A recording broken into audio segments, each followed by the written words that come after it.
ഈ പോറ്റി അറസ്റ്റിലായിരിക്കുകയാണ്. അത് വൈകിപ്പോയെന്നുള്ള മാത്രമല്ല, എല്ലാവർക്കും അറിയാലോ. പോറ്റിയെ സംരക്ഷിച്ചത് ആരാണ്? പോറ്റിയാണ്. ഇതിന്റെ കാര്യങ്ങളെല്ലാം ഇപ്പൊ പോറ്റിയുടെ തലയിലും മാത്രമാണ് ഇരിക്കുന്നത്.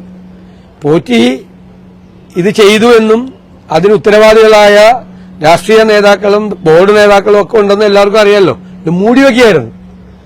ഇവർക്ക് അറിയാമായിരുന്നിട്ട് ഇവർ മൂടിവെക്കുകയായിരുന്നു എന്നാണ് ഹൈക്കോടതി പറഞ്ഞത്. അന്ന് എന്തുകൊണ്ട് പോറ്റിക്കെതിരായിട്ട് ഇവര് നടപടിയെടുത്തില്ല?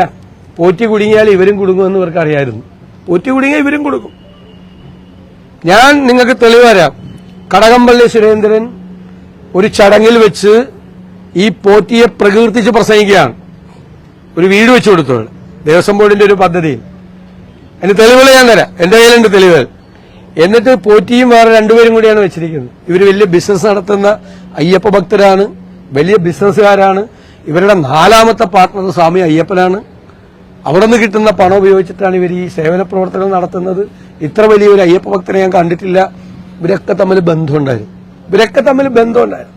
ആ ബന്ധത്തിന്റെ അടിസ്ഥാനത്തിലാണ് ഇയാളെ ക്ഷണിച്ചു വരുത്തി ദ്വാരപാലക വിഗ്രഹം കോടീശ്വരന് വിൽക്കാനുള്ള സംവിധാനം ഉണ്ടാക്കി കൊടുത്ത ഇവരാണ്. വ്യാജ ചെമ്പുപാളി ഉണ്ടാക്കി മദ്രാസിലേക്ക് അയക്കാൻ കൂട്ടുനിന്നവരാണ്. 1 മാസവും 9 ദിവസം എടുത്തു ഇത് ഇവിടെ എത്താൻ, ചെന്നൈയിലെത്താൻ വേണ്ടി, ശബരിമലയിൽ നിന്ന് എത്താൻ വേണ്ടി.